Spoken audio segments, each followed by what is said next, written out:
grafting queens, it is very important to have all your equipment clean. We bleached everything, scrubbed it down.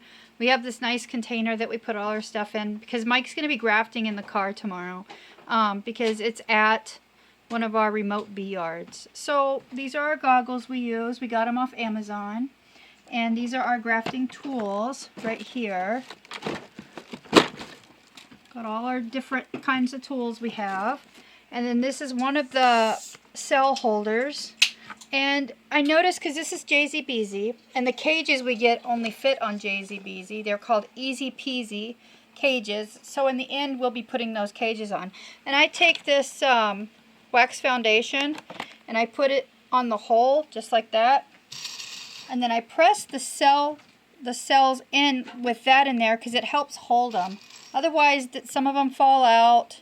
You know, they don't stay very well. And the wax is very attractive for the bees. It'll attract them and make them want to put and take care of these queens that we put in here.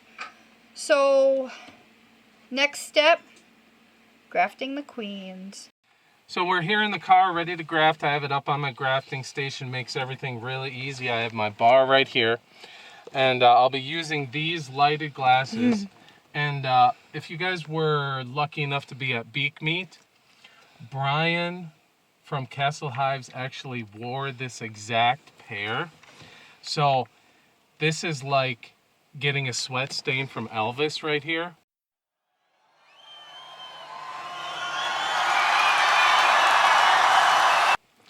So if any of you guys would actually like to purchase this exact pair that Brian from Castle Hives actually wore, I'll have it for sale for $1,000. So if you guys would like to have it, otherwise this is a treasured keepsake for me, so I'll never let anyone else have it unless, you know, they give me $1,000 for it. So we'll get started here.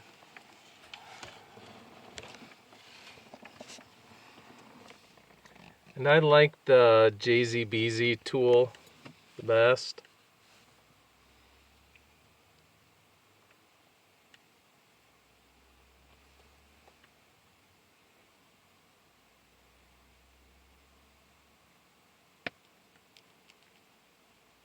Keep in mind there's a bee in here.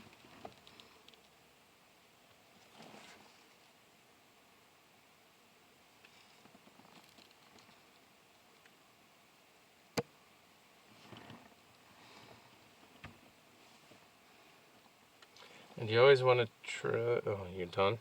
No. You always want to try to get well-fed larvae. It's much easier if you do it with a black foundation. Much easier to see, but we'll get along with this one just fine.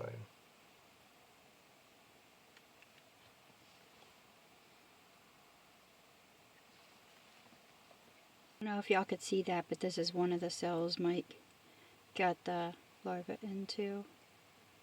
It's kind of hard to get a close-up shot on this. C-shaped larva. Okay, we have 60 cells that we grafted on here. We're going to put it right down into this full builder hive, cell builder hive. Do you want me to take a frame now, out? They're trying to, look at them trying to. They're festooned.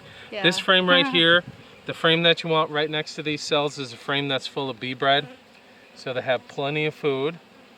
So we'll slowly drop this in here. Then also, you want to have a pollen patty on here and you want to have syrup on here.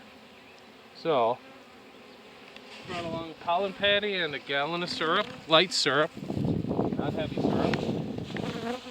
And everything's been bleached out. Our feeder's been bleached out. The frames, everything we use today, our tools, our gloves, everything we used for grafting, we bleached and cleaned very well. Yep, you want to make sure everything is clean, no diseases of any kind.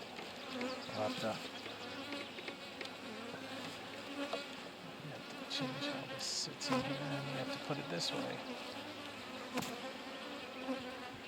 Oh, that bar in the middle was keeping it from going down? Yeah, a little bit. Alrighty.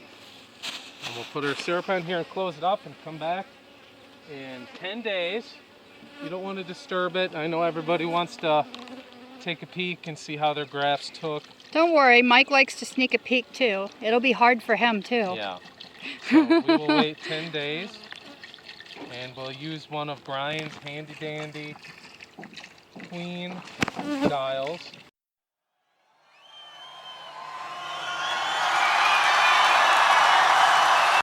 Put in the day that we grafted, and then that'll tell us exactly what day we should be taking the cells out to put in splits.